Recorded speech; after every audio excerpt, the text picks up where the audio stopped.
All right, today we're jumping into something really cool coming out of Rocha, Uruguay. It's a new investment model called Permasur, and it's all built around the idea of permaculture.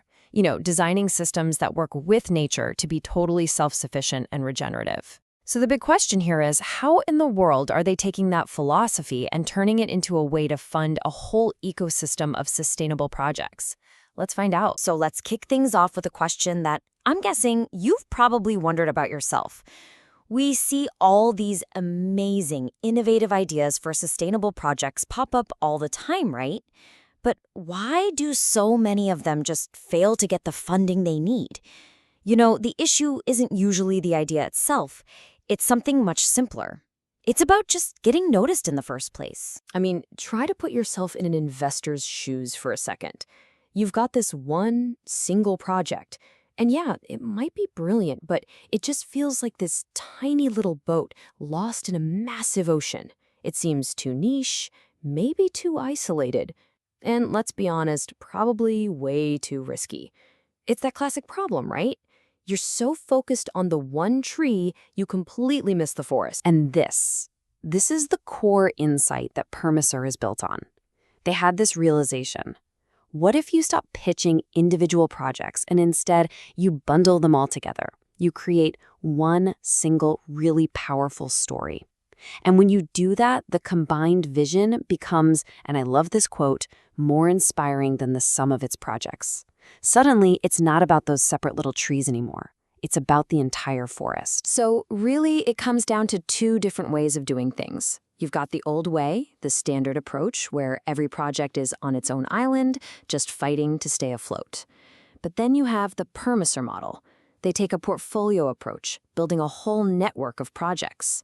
And that creates synergy, It's where each project actually helps the others, making the whole thing stronger, more resilient, and, you guessed it, a lot more attractive to investors. And that, right there, is exactly what Permasur is.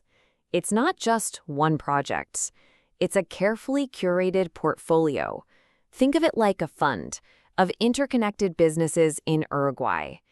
And the whole point is to create something that is way more inspiring than just the individual pieces. Okay, but an idea this big doesn't just happen on its own.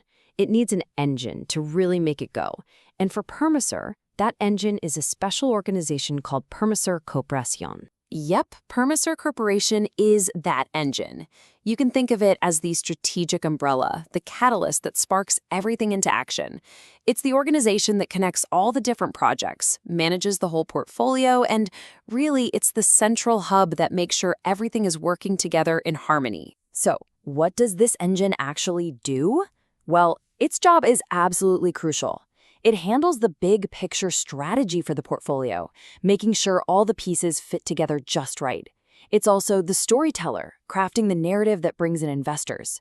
And, this is key, it coordinates everything on the ground. We're talking about everything from sharing resources between projects to building really deep community ties. This is not a hands-off job at all. And their mission? It's huge. They want to set a completely new standard for impact investing in Uruguay by building resilient, regenerative communities. See, the focus here isn't just about the money, the financial return.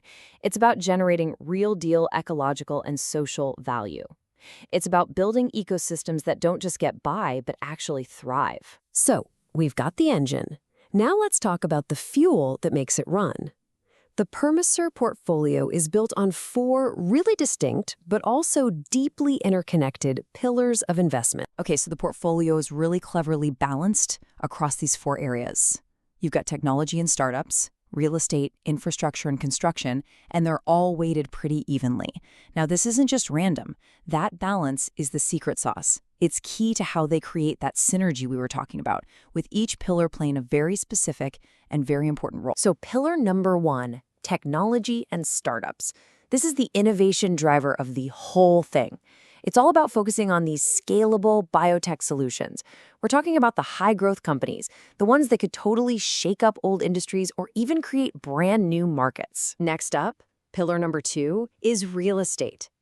This provides the stable foundation for everything else.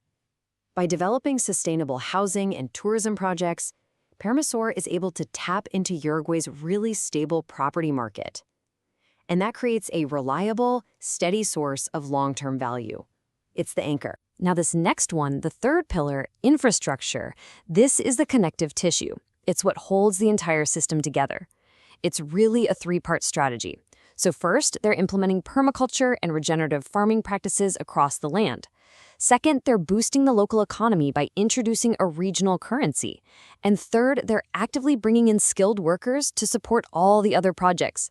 It's literally the glue for the entire model. And that brings us to the fourth and final pillar, construction. And this is where it all comes together in this perfect feedback loop. The fund invests in producing CO2-neutral building materials. And then, get this, those exact materials are used to build the sustainable homes in the real estate pillar. See, it creates this beautiful, circular, completely self-supporting system. It's brilliant. So you might be wondering, who is this for? Who's investing in this? Well, a holistic model like this is basically tailor-made for impact investors and funds that care about ESG criteria. That's environmental, social, and governance. Permasur gives them a package that's not just about profit, but about delivering real, tangible, real-world impact. It's exactly what they're looking for.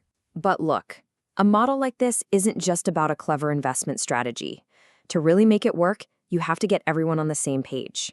And that brings us to the final and maybe most important piece of the puzzle, building a shared future. And you do that with a deeply collaborative process. So to create this shared vision, they go on this kind of three-step journey together. First, they imagine. This is where they get everyone in a room to agree on, okay, where are we right now and where do we all want to go? Then they strategize. They analyze all their collective strengths and map out the actual path to get there. And finally, they visualize the plan, using these cool collaborative tools to make that shared dream real, something everyone can see and get behind. And one of the most powerful tools they use for this is an exercise called News from the Future. It's awesome. All the stakeholders get together and they write a news headline from, say, 2035, a future where they've completely succeeded. And the result is a vision like this one. Rocha in 2035 is a thriving, climate-resilient region that is a role model for sustainable tourism and organic farming. You see, that's not just a boring goal on a spreadsheet. It's an inspiring, shared destination that everyone can feel and work toward together. So, while this whole Permasur model is just now taking root in Uruguay, its potential implications are truly global. It leaves us with a really powerful question to think about. Could a portfolio of small, interconnected ideas be the key to solving our biggest regional challenges? Is it possible that this is how we finally start funding the entire forest instead of just getting lost among the individual trees?